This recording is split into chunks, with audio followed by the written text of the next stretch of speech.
What's actually fundamentally more important in my mind is building relationships that are conducive to having conversations around this stuff with people that you care about and care about you.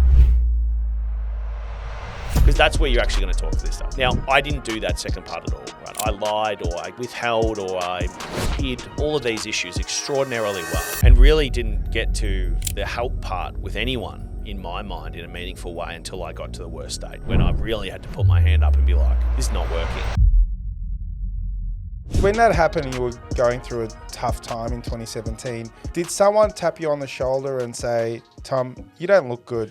I'm going to put my arm around you and help you? Or did you know enough to go, I need some help here? How did that play out? Yeah, well, certainly take it the Are You OK Day campaign, right? It's become a big corporate ticket item, right? It's something I do a lot of work around.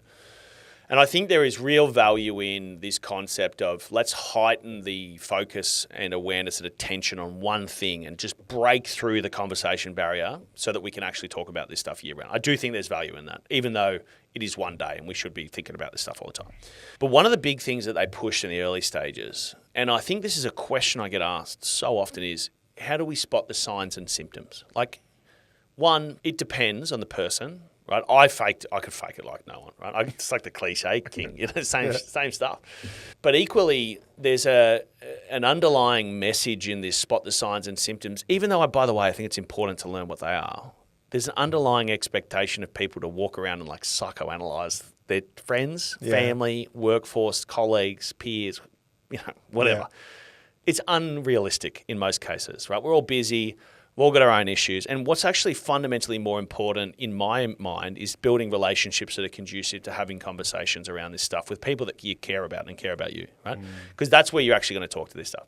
Now, I didn't do that second part at all, right? I lied extraordinarily well and really didn't get to the help part with anyone in my mind in a meaningful way until I got to the worst state when I really had to put my hand up and be like, this is not working, And I don't talk about the deep depths of some of the things that I was thinking, but fair to say that it was a very rough period of time for me. It was an extraordinarily lonely period of time, not through the fault of anyone else, but through me pushing them away.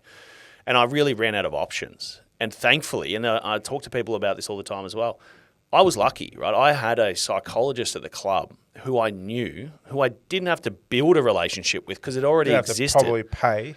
I didn't have to pay, but the pay barrier is not as big as it's not mate, I've got to go and share my thoughts with a stranger. Yeah. Mate, you're crazy. What if they're not the right fit for me? Which, by the way, happens. And it still took me that long.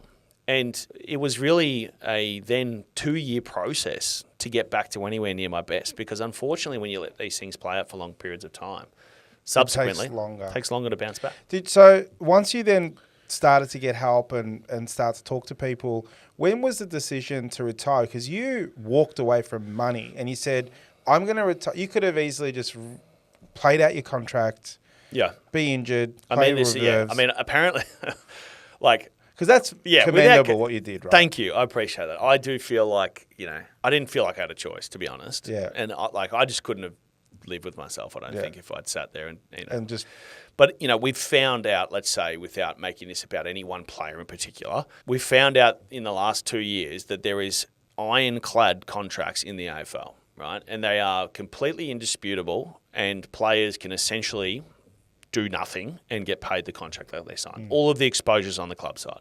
And that was certainly the case back then. But for me, after spending a lot of time getting back to what I sort of would consider normal Tom, I got injured in 2018, hurt my back quite badly. And it was quite a frustrating experience. Backs are really hard to communicate to people. It's kind of like you're better off breaking your arm because everyone can see a sling. Yeah. Backs are really tricky because people can't imagine. If you haven't had back pain, it's hard to express to people what it's like and how it impacts everything you do as opposed to like when I've had a bad shoulder, I can pretty much do everything I want. I can even run with a bad shoulder.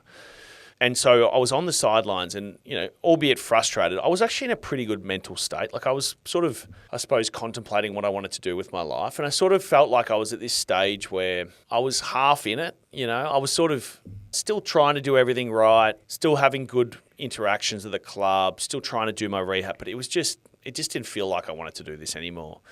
And it got to a point in May 2019 where I basically said, to the club after a couple of other conversations, hey, I'm going to stop. I'm going to retire and give back over $2 million of unpaid salary.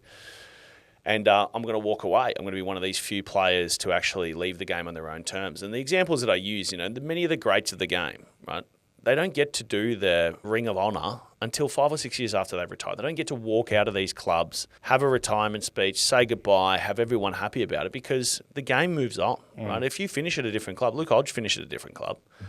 He was traded or whatever, right? And he won 4 premierships. And that's just an example of how the AFL world works. So the fraction of people get to do what I did, and to walk out, smile on my face, excited for what was next, is so small. And I think, for all the things that I've regretted in my life, this is one that I really never have. I think it really left people with the right impression of me. And I think that there is something undeniable about the decision I made to go, I'm going to give it all up to go and take that next step rather than trying to have my cake and eat it too.